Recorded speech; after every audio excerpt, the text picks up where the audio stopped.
Okay. So I hope everyone's got their water. I had a puppy, but now the puppy's jumped off me, that you are relaxed and ready to join our session. So welcome everyone. We're so glad that you can join us for our brand new webinar series. It's called Braving BFRBs, so expert insights on skin picking and hair pulling. So in these sessions, we'll be diving deep into the emotional and psychological sides of skin picking and hair pulling and sharing some practical tools that might help along the way. So our goal is to create a space where we can have open and meaningful conversations guided by experienced therapists to uncover strategies that actually make a difference. And whether you're personally affected by BFRBs or here to support a loved one, we hope that these webinars leave you feeling more informed, understood, and empowered. So to get started, I'm sure our audience would love to get to know a little bit more about the panel. So we're definitely going to have an opportunity to introduce ourselves. So I'm Meryl Da Costa-Rohland. I'm the Community Support and Customer Manager for SkinPick and Trichstop. So I help get the community together, create safe spaces for us to engage and communicate with each other. And if you have any questions about the program or just about skin picking or hair pulling, you can contact us on our support platform and I'll do my best to help you. So that's me. I'm going to be the host for the series. And then we have Dr. Sofia Wenzler and Vedrana Mirkovic. So I'd love for them to get a chance to introduce themselves. All right, I'll start. I'm really happy to be here. Yeah, I'm Sofia Wenzler. I'm a licensed clinical psychologist and also the clinical lead here at this program. I'm originally from Germany. I work with clients from all ages, suffering from all kinds of problems and clinical disorders. I use mostly cognitive behavioral therapy and schema therapy. And I guess my way to Helping Minds, the company that basically brings our two main programs, SkinPick and Trichstop, to our clients. My way there was I was seeking,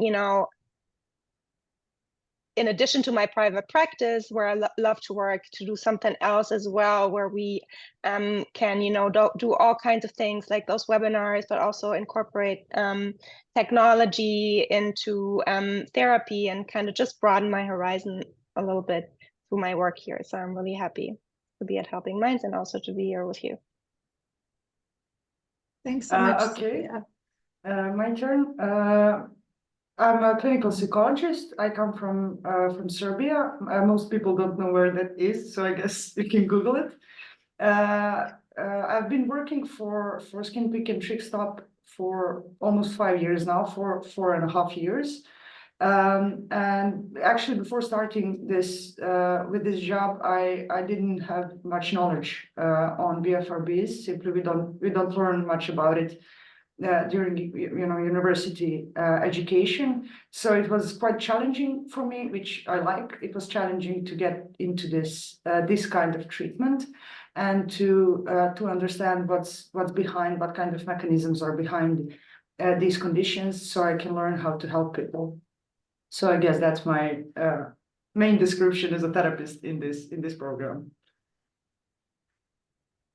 Thanks so much, Vedrana. And we are so happy to have the two of you in the session. And we have a lot to cover. So we're going to try get through all the questions and we're going to be as thorough as we can. So our first question that I have for Dr. Sofia and Vedrana.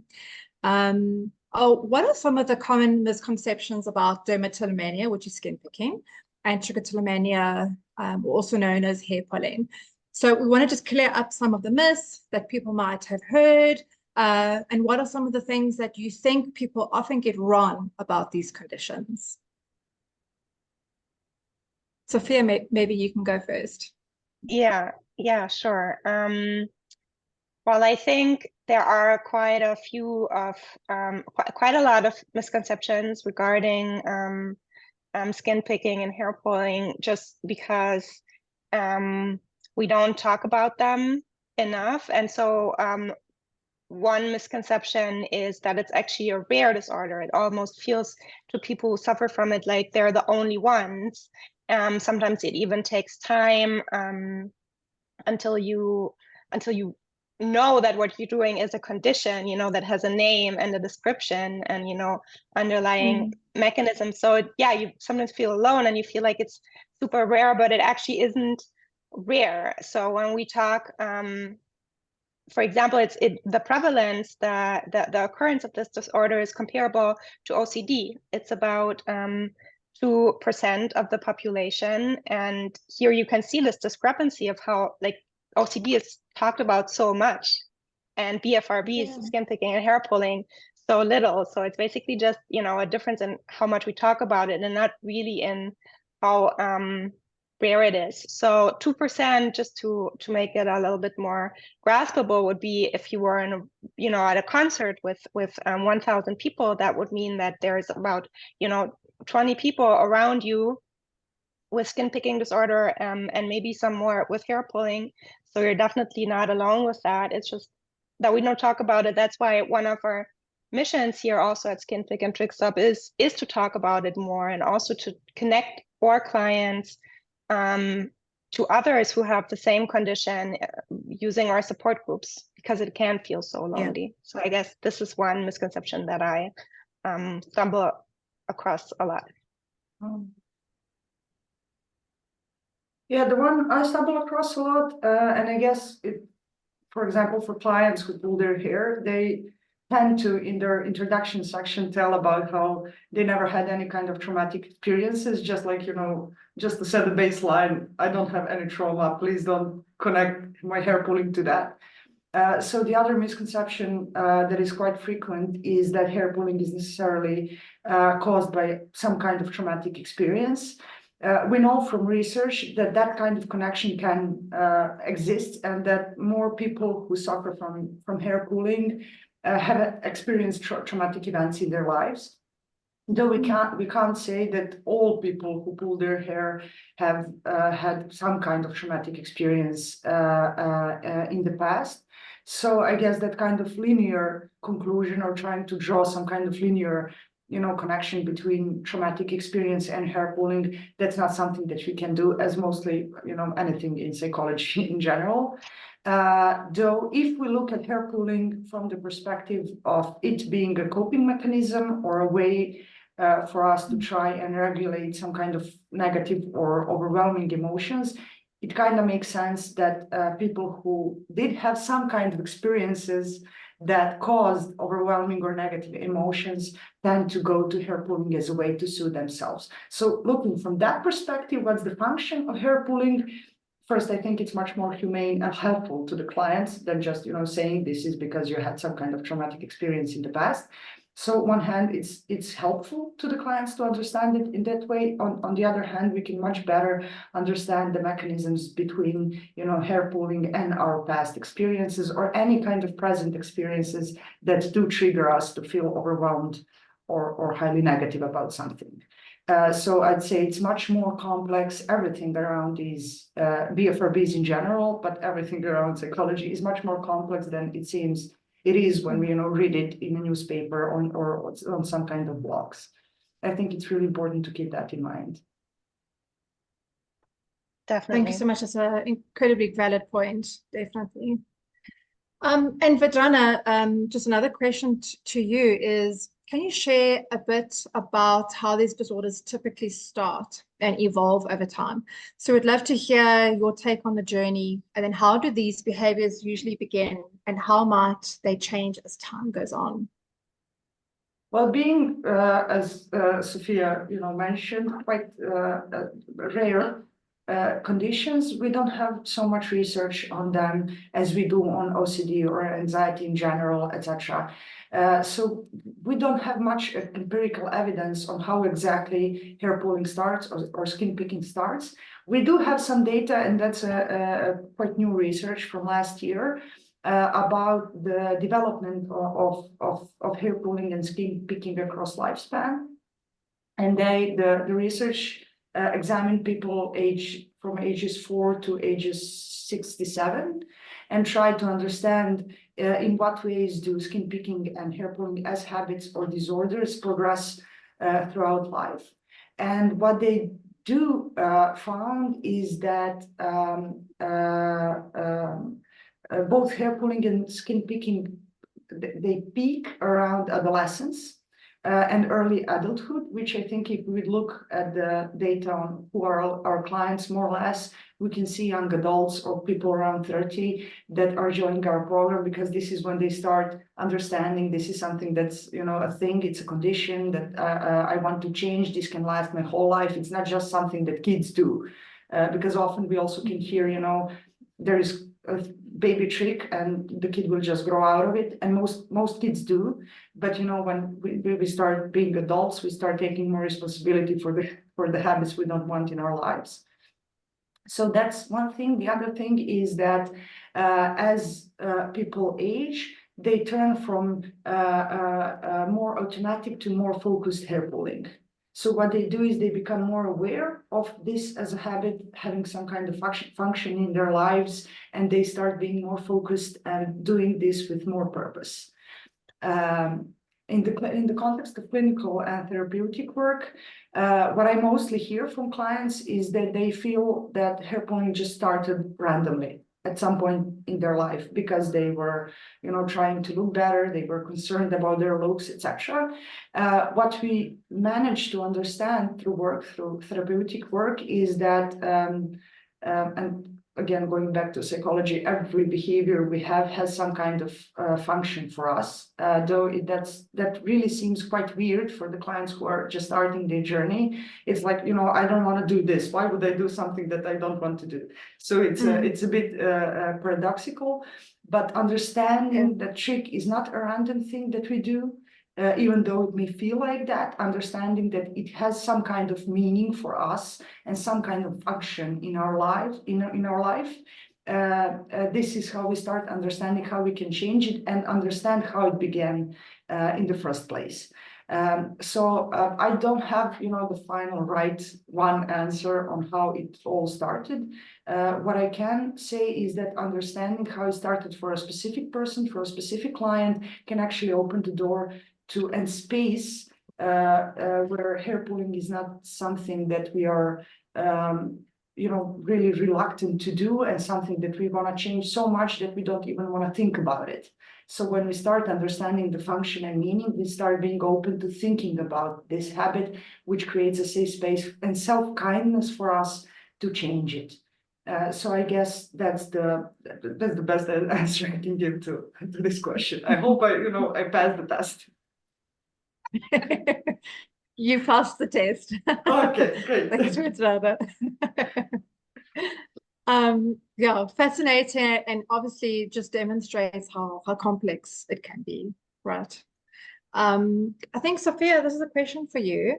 What are some signs that someone might be struggling with skin picking or hair pulling, but isn't yet aware of it? So sometimes people don't realize what's going on until it's pretty far along. So what should folks look out for if they're wondering if they might be dealing with either any type of BFRB, be it skin picking or hair pulling? That's a great question. Actually, it really relates also to what Vedrana just said, right?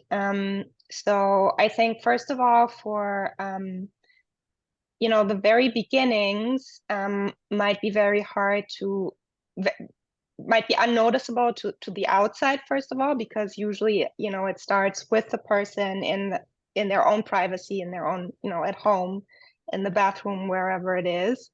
So I think from the outside, to realize someone is starting those behaviors when they themselves haven't started, to realize that yet is practically impossible, but also for the person themselves, because it's not, it's not a black and white thing. It's not, I don't have it, and then I have it from one moment to the other, because you can, amongst other perspectives, look at skin picking and hair pulling almost like, you know, a grooming behavior that went out of control. So usually it does have some, you know, healthy beginning. That's why we also, for example, as Vedrana said, see peaks in puberty. That's when we first started to realize, oh yeah, we have other people see us and we want to look good, and but also our body changes and we have hair growth in all kinds of places and acne and all of those problems. And then we start grooming and taking care of ourselves and learning how to deal, you know, with our growing bodies. So yeah, a lot of skin picking or hair pulling disorders start with really healthy grooming behavior that then kind of, you know, we lose control over. But it can also start later in life. I'm thinking about one client of mine who told me that, you know, in the beginning for her, it was just, she noticed that she was having her first gray hairs, right? And then she analyzed those hairs and she realized, wow, they're like, the consistency is a little bit different and they're like a little bit thicker. And then she started taking them out with like tweezers. And that's, a lot of people do that, you know, in the beginning. We know we shouldn't, but like a lot of people do it anyways. And then, you know, eventually she did it more and more. And eventually she noticed, but also in hindsight, all of a sudden that, oh, well, I'm like pulling a lot of the hairs. And then I'm looking at how many hairs and I'm feeling them with my hands. And then I'm also finding other hairs that kind of feel out of place. And eventually she noticed also that she kind of lost track of time when she was doing it, and that she was doing it specifically in the evening, and that she gain some kind of comfort in it. And that's when she realized, okay, wait, this is not, you know, normal grooming behavior anymore. But we cannot say in hindsight, you know, when it become a disorder, right? So it's really tricky, this kind of awareness, and oftentimes it comes in hindsight.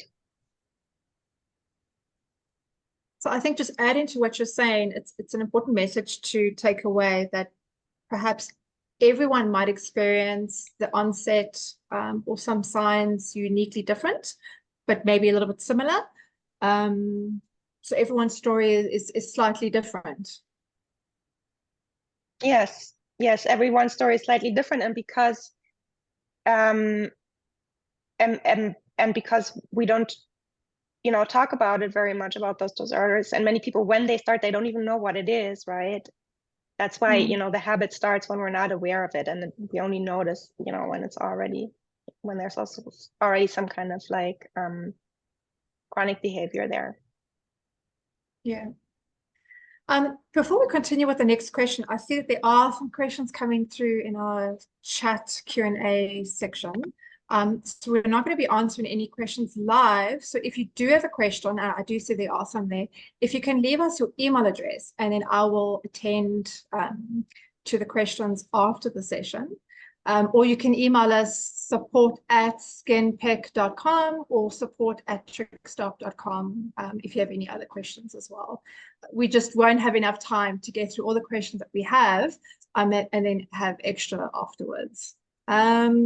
So Sofia, I think this question is also for you. Vedrana, you're also welcome to contribute as well.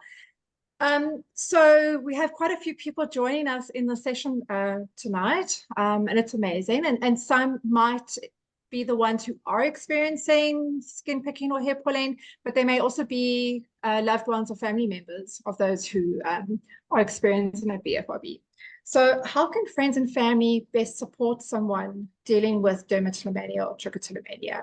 And, you know, we often talk about the person with the disorder, but how can their loved ones make a real difference in their recovery and their journey? That's a very good question, and also a topic that's really dear to my heart. Because I feel like oftentimes we kind of don't see, you know, the support system of people who go through something, some kind of, you know, psychological problem or even health problem enough. We don't see how much it really also affects the people who love the person who is going through it. They almost go through it together, right? But we usually seek to support the person with a condition and a support system. So yeah, it's very important to think about that. And I think first of all, it's not easy. It's really not easy. It's not easy to see, you know, a person that you love kind of damage themselves in terms of their hair or their skin, and be there and kind of feel like, okay, what am I supposed to do with that? And so one thing that's really important for me always to talk about is boundaries, okay? Because you feel like you want to, you know, take this problem away from your loved one, but you can't. Yeah. And if you try, then you set yourself up for failure, right? Sometimes I also with parents, I explain it like this, like you have your loved person and you have the problem, right? And if you jump in the middle and you try to solve the problem for that person, then first of all, you can, and you're going to fail, but you also stop your loved one from trying or finding ways to deal with it themselves. So you're even holding them back. So it's really, it's hard to not do that, right? It's super hard, but it's not helpful. So you want to be standing next, does that make sense? Next to your loved one, or you want to have their back, you want to be behind them, but not in between them and their problem. Another negative consequence could be that you want to take it away from them, it doesn't work, and then you make them feel bad about it, right? Either it's just it's not good. And so I think for me, this kind of standing next to your loved one, this supporting and having their back, there's many things that you can do. First of all, you can inform yourself. You can learn about those conditions because they're not talked about enough, as I said, like I think 5 times already. And know, you know, the language, know where it comes from and why it's so hard to stop, all of those things, so they don't have to, you know, explain it to you, and you know how to approach the topic. But also it's different for every person. So obviously you want to understand, you know, your loved one's perspective and experience, and that I think you can do best by asking, you know, curious questions, not judgmental questions, not questions that reveal that you feel like you already know it, like really, really curious, as if you didn't know anything and everything they said, you know, was new to you. And then once they answer and once you hopefully have a conversation going, then it's very, very important to not judge in any way and to validate what they're going through, because a lot of times when we're going through struggles, it's very true for skin picking and hair pulling, but also for other things. We think like, wait, is something wrong with me? Like what am I doing, right? And if I think something is wrong with me, then I certainly assume that other people might think, you know, something's wrong with me. So if you manage to make that person feel like, wow, I get it. Like if I was in your shoes, I would maybe, you know, feel the same or do the same, then that is already something therapeutic in and of itself. I have whole therapy sessions where I do nothing else. And I do believe it's helpful. And then, you know, finally, if you do want to, you know, assist them in trying to find, you know, ways to make it better, then ask them, you know, ask them specifically what kind of help they want. Some people might not want to talk about it at all and say like, please just pretend it's not happening, it's not there, please pretend like you don't see, you know, that I picked my skin or whatever. And others might say, well, please tell me when I'm doing it, or please hand me a fidget, or whatever it is. So yeah, just try to be as attuned to that person as possible while maintaining your own boundaries, which is a difficult balance to find, but definitely possible. I would like Thanks so much, Sofia. To add one thing here, and Sofia, you put it beautifully, you know, with the fist and everything. When I work with parents in the program, with parents is can be quite tricky, because their job is to understand things better than their kids. So it's really hard to be that person that is, you know, behind, holding back, supporting, and not solving the problem for the kids. So especially when the problem is something that can be really damaging, and kids age 7 or 10 can't really see the consequences of their behavior. So based on the work that I do with those parents of kids who struggle with BFRBs, I noticed that almost all of them come into our program feeling quite helpless or powerless in front of their child's habit, no matter if it's skin picking or hair pulling. So in some cases, that feeling of, you know, feeling powerless or helpless can really easily lead parents to start feeling angry or even furious at their kids when they're repeatedly doing something that's damaging to them. And that's a really normal reaction. Any parent gets angry when a child does something over and over and over again that has damaging consequences, okay? So in that context, I feel that it's really helpful for parents first to hear that it's quite normal to feel powerless when you face hair pulling or skin picking, and on the other hand, to understand their angry reaction as a normal reaction to child doing something that's damaging for them. At the same time, that angry reaction can be a way parents try to, their way to regain some control over a situation that feels overwhelming and completely out of their control. So if we feel powerless, some of us, this is a question of temperament and etc., some of us can start feeling angry because we really want to try to put our last effort to face the situation or to solve the problem. The important thing is that here anger, can be really adaptive, as in it calls us to be proactive, to do one more thing, to take one more step in solving this problem. On the other hand, it can be quite, it's not constructive every time, okay? So it's really important to understand both sides of anger. It has a function that's good. It invites us to be proactive. On the other hand, it isn't proactive for the relationship with the child, for the child itself. So the important part of understanding this pattern, I think, is that understanding that angry reaction can also be a reaction to hair pulling as such. Not only their child's hair pulling, but hair pulling as such, because we know from adult clients that most clients who come to our program feel that like this is completely out of my control. I don't want to do this, yet I'm doing this to myself. And they can be angry at themselves for doing something they don't want to do. This is why most clients hate awareness training. Yet this is why awareness training is so necessary. So it's really important to understand that anger, and that sometimes that kind of anger of parents or our own self-anger, if we pull our hair or pick our skin and can't stop, that it can really mask that feeling of, that we feel helpless or powerless to change this habit on our own. So as long as we keep being angry at ourselves and trying to stop over and over again on our own, and then failing, and then again feeling powerless, and then feeling angry because we don't have power over our, this is a repeating vicious cycle. As long as we are doing that, we are not gonna, be able to turn our eyes to and try to seek support. It's really important, even for the people who are trying to be supportive, to understand this, that sometimes people need to go through this kind of cycle over and over again before they are ready to take responsibility and to make the change. So that's if we have any parents listening tonight, this is something I'd like them to, to go home with after this webinar. Thank you so much, Vedrana. I'm a parent of a skin picker and a hair puller, and I can totally relate with what both of you are saying. And I think, in addition to that, it's so important for the parent themselves to also receive support and guidance.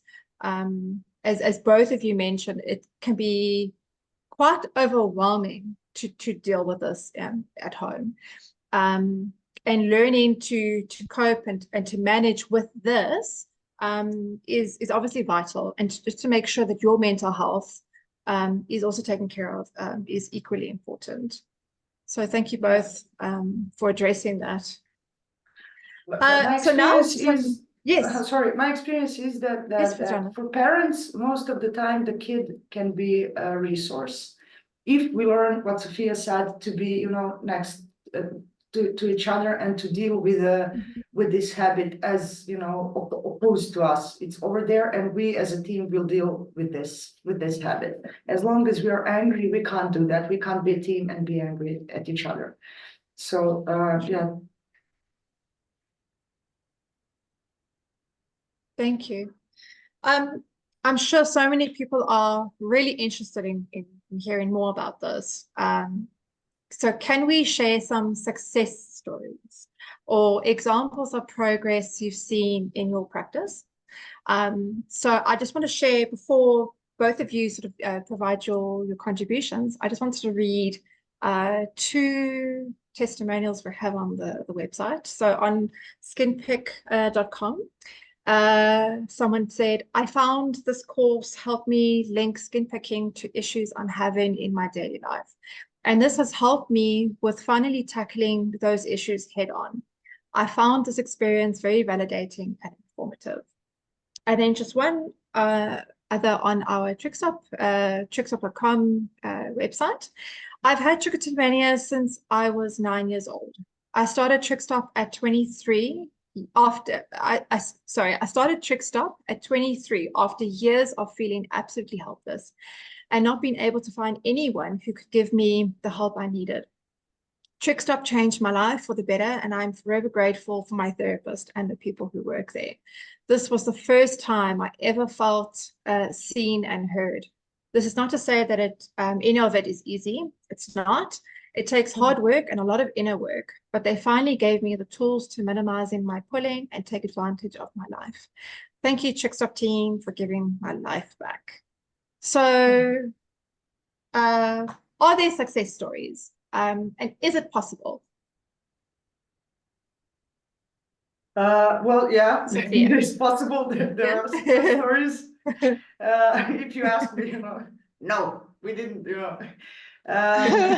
I think going back to what we've been talking, all along, that and what the client that you just read said on our website is that majority of success comes not from learning some concrete strategies that we can use or clients can use in their daily life.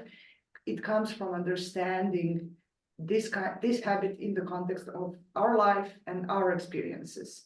So that helps us or help clients understand themselves better and make changes in life in general. So if a person pulls because they feel anxious, then dealing with the anxiety where it happens can help people need hair pulling less to cope with anxiety. So this habit is much broader and deeper than just learning 5 effective ways of how to deal with hair pulling or finding the right fidget toy. Those instances are really important. This is why we have habit reversal training.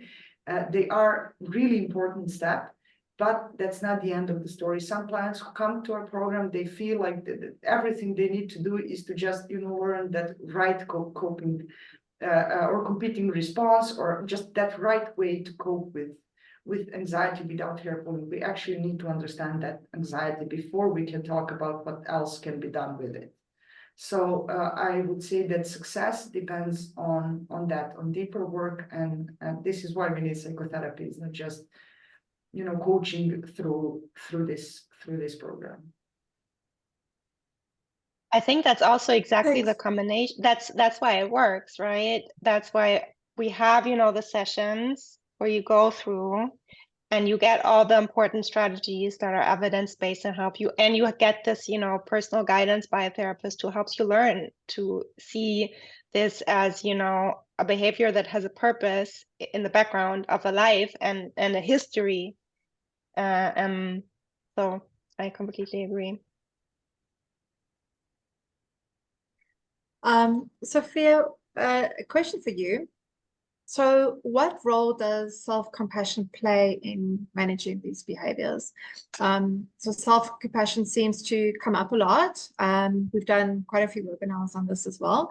And how does being kind to oneself make a difference in managing skin picking or hair pulling? Yeah, self-compassion is so important. So important, specifically also after what Vedrana just said about, how angry we are at ourselves when we're in this cycle. Like we started from the anger of parents that comes from helplessness, but then you built that bridge, and that's exactly also what happens to us as adults when we try to cope with skin picking and hair pulling. It's like we get angry at ourselves, we get ashamed, we get embarrassed, and we're really harsh, on ourselves. and those feelings kind of maintain or even worsen the symptoms eventually. So it's so important to kind of learn how to find self-compassion in those places when we're feeling bad about ourselves. And self-compassion is a relatively new concept, so I'm just gonna say shortly what I see as self-compassion. For me, self-compassion is really a very structured process that involves steps. If you have this moment where you feel, for example, bad at yourself, or you're angry, or you're judging yourself, right? Then those steps would be noticing, okay, well, wait, I'm talking to myself in a really critical voice, and I'm feeling really ashamed or guilty or embarrassed or sad or anxious or whatever it is. The second step is accepting, okay, this is going on. This is happening, right? And not immediately jump to some kind of automatic behavior like pulling or picking. Just accept it for a moment. Accept that this is happening to you and that it's really difficult. Wow, what I'm experiencing is, wow, this is really, really difficult to be in this place that I'm in right now. And then the third step would be normalizing this experience and remembering, wow, and pain is, it's not only me, I'm not the only one who, is sometimes self-critical or feeling bad. All of us feel that way, right? Sometimes. It's part of the human experience. Pain is part of the human experience. And it shows that I have a heart and that some things are important to me. And then comes this is the foundation. And then comes the last step that we commonly associate with, self-compassion, which would be to find kind of a different way to talk to ourselves. Oftentimes it helps to remind ourselves, what would a good friend tell me now? What would my loving partner or parent say to me now? I sometimes think, like, what will Sofia in 10 years tell me now? If Sofia in 10 years would come to me now as a fairy and would see me with my problems that she already solved, what would she tell me? It even can help if you put, a heart on your chest or on your belly, or you take a deep breath. Sometimes it comes through the body. But this part, the last step, is the most individual one. Like, it's very, very different what you need to hear, and you have to find, this inner voice that we call the healthy adult in chemotherapy, but that goes too far.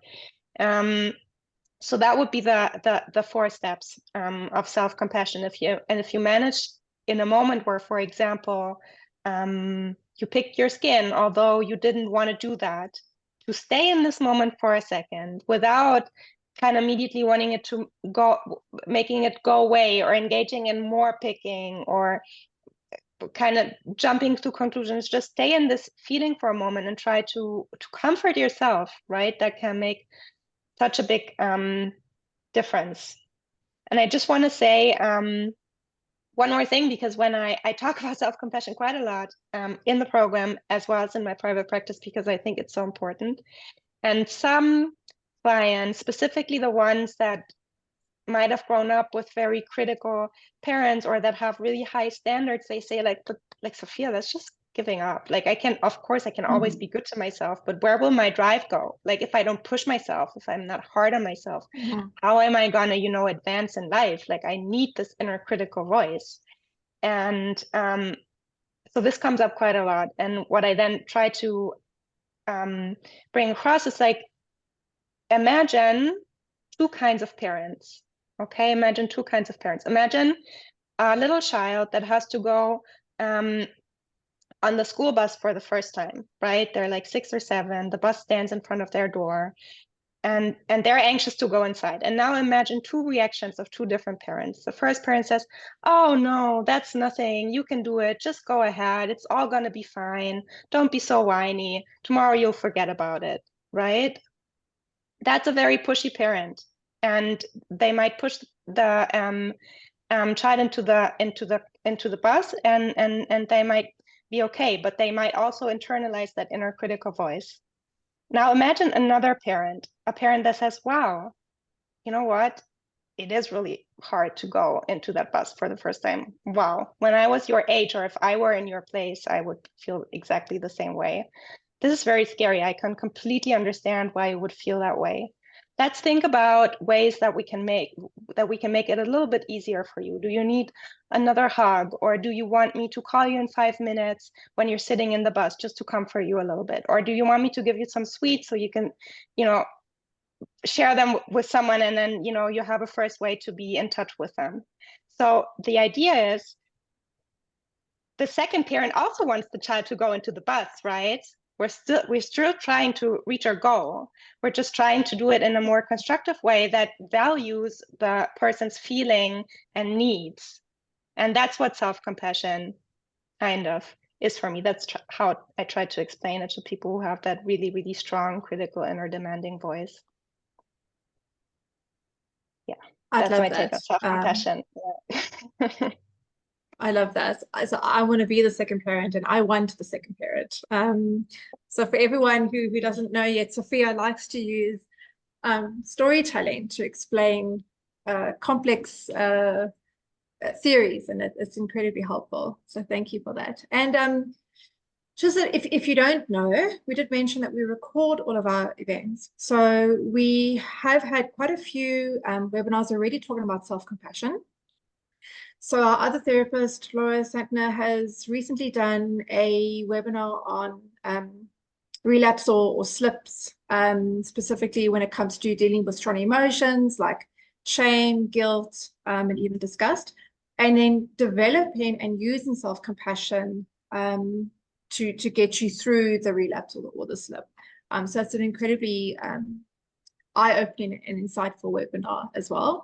And then there's another webinar on our YouTube channel. It teaches you how to cultivate self-compassion. So it's another one that you would really like to go have a look and use what you're hearing now into practice. So you can just go to our YouTube channels and all of our webinars will be there.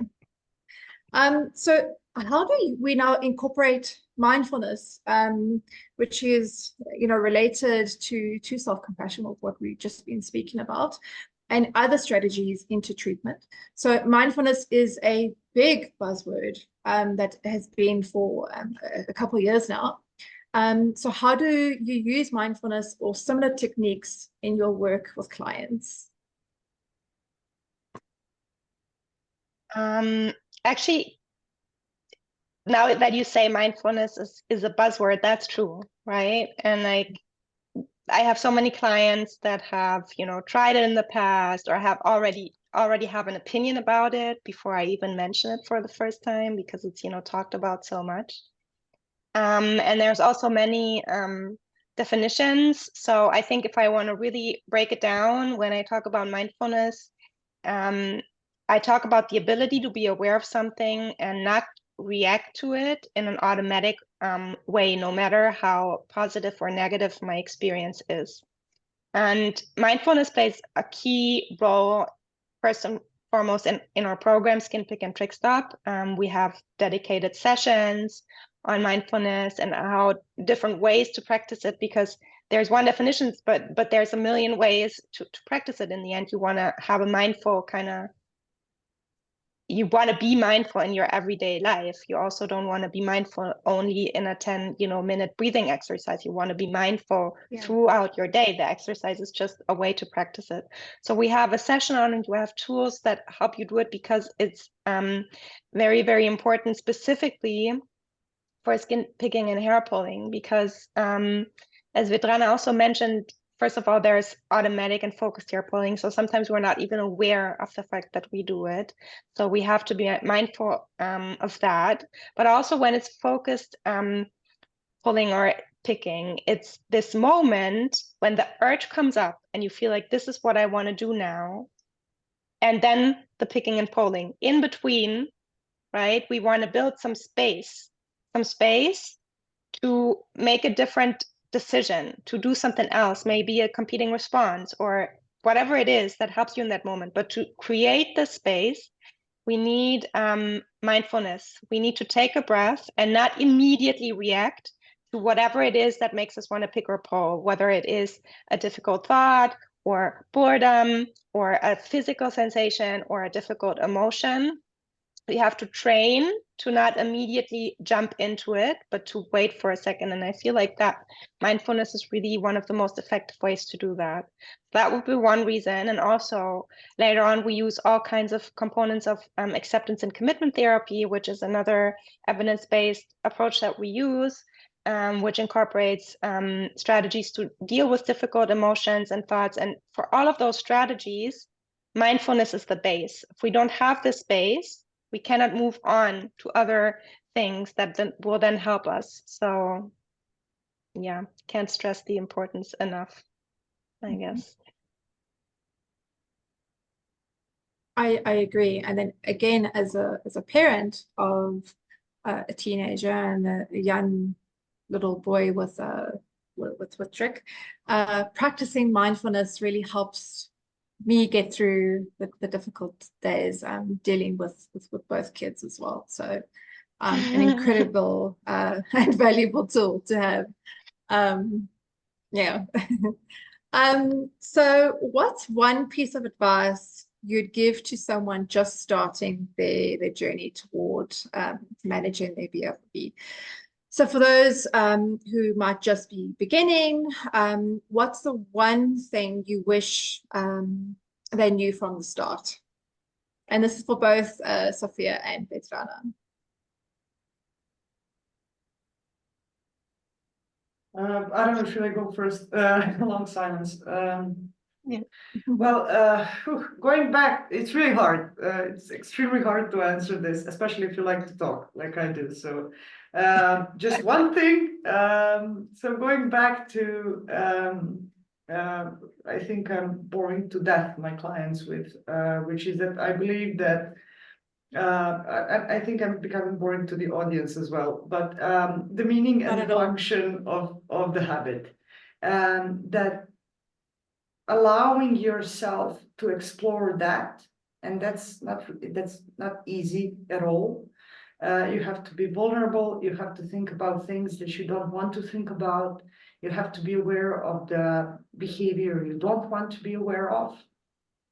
So I think that's the key, understanding the function and understanding the meaning this behavior has in someone's life.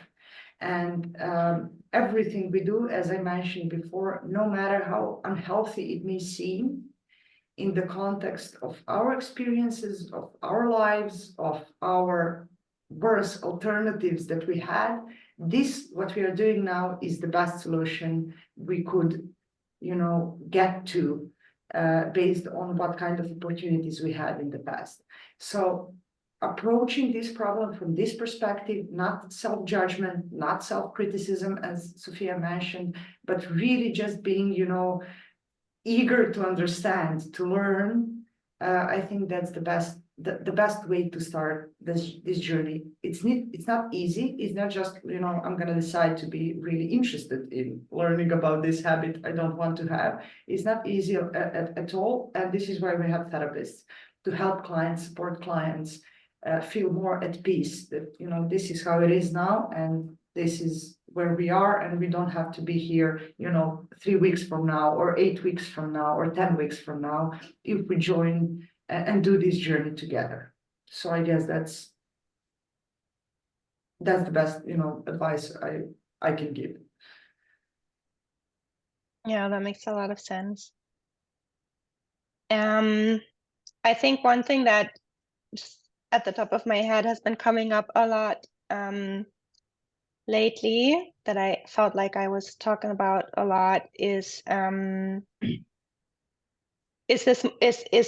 this moment when, for example, a client tells me, so it happens during awareness training. So what we do during awareness training, right, is we ask our clients to log every time they feel the urge to pick or pull, or they actually are doing it, and then connect this to what is going on, what thoughts were going through my head, what emotions were I experiencing, and all of those things. And then sometimes it happens, or actually recently quite frequently, that clients tell me, well, nothing. Like there was nothing, like I wasn't really stressed. There was nothing, horrible going on. I don't have any immediate triggers for that skin picking or hair pulling episode. And what I see oftentimes is that we look only at that very moment, right? And what I then want to encourage my clients to do, or want to give our listeners today as an advice, is to look at the whole day, and to look at the whole day and at their own mental wellness during that day as a bank account, again with the pictures.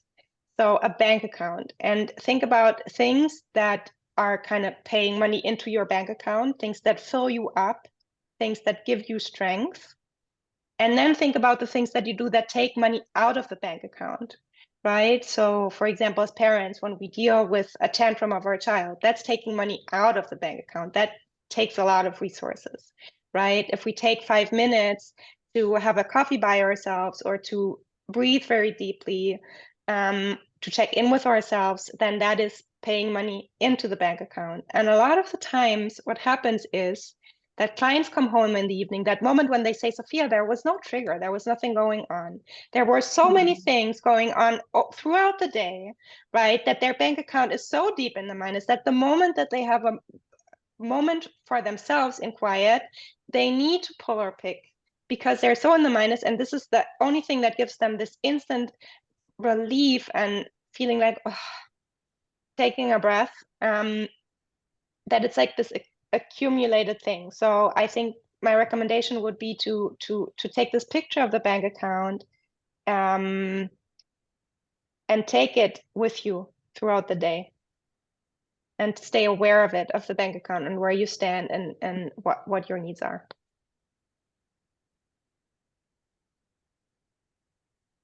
Thanks, Sophia. I really like that analogy. It helps to really put a picture to what you're talking about. We're coming to the end of our session, and this is quite a fitting question to sort of close it off. So how can someone know if the program, the skin pick or the Trichstop program or treatment they're considering is the right fit for them? So this is a question that I get every single day. With so many options out there, how should someone figure out if a particular program, like I mentioned, skin pick and Trichstop, is the best choice for them? Well, I think there is no way for anyone to know before they allow themselves to explore, but really explore if this is a good thing for them. Sometimes clients come to us, not just in this program, in therapy in general, they come to try and prove that they can't be helped. This is not the way to explore if something is going to help me, deal with this, including our work. So before really trying, there's no guarantee that this will succeed. I think that the best thing clients can do for themselves when they are starting this program is to come with authentic hope that they can live life without these habits, without needing these habits to help them live their lives. So in that sense, that kind of hope that things can be better and motivation to get there is, I think, what more guarantees success than, the program itself. If you want to do the work, we can help you do the work. We are there to support, but, clients are the ones who really need to be willing to do the work. I absolutely agree. We basically build those programs the best way we can to give all the resources so people can work on their skin picking and hair pulling. We have the sessions that contain all the knowledge and strategies that, based on research, are the most effective. And we have our wonderful therapists like Vedrana, who are experts, and empathetic and understanding to guide you through it. But in the end, it's really, the work of the work you put into it. And that's, by the way, also what we see in our own research on our own success rates, that the more you open up and talk to your therapist, for example, the more communication we saw in the data between therapist and client, the more effective the program was for the client. So that's, I think, the feeling that we get as therapists, but that's also what we find in the data.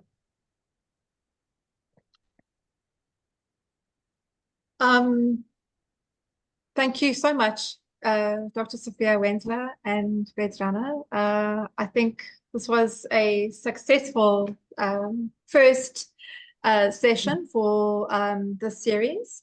We covered quite a lot, and we have 4 minutes to spare. So yeah, proud of the team. And for those, I can see there are a couple of questions just saying that they jumped in late. How can they get hold of this?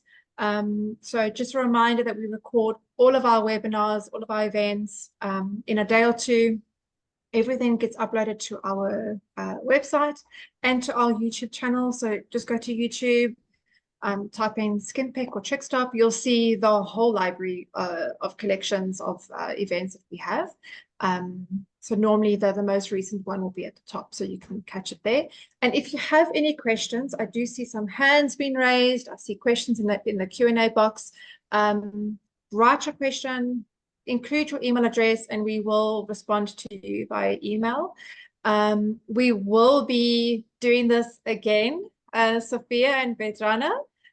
So please also subscribe. Yes. So subscribe so you can get invitations and updates on these events, and you'll know the next date of our second session. So thank you so much. Is there anything you want to end off, Sofia or Vedrana, before we say goodbye? I guess I just want to say this was I really enjoyed this, and thank you, Meryl, for guiding us through it. You're welcome. I really want to thank to all the people who came to listen to us, and I really, really hope that you got something from, just hearing us here discussing. And I hope that we, gave you some hope that things can be better if you didn't start your journey yet. Agreed. Again, just for myself, thank you so much, everyone. I see that we have so many people joining the session. It's incredible. And we hope you enjoyed it. And we'll see you guys, I think, in a week's time with our next event. Thanks, everybody. Thank Bye. you.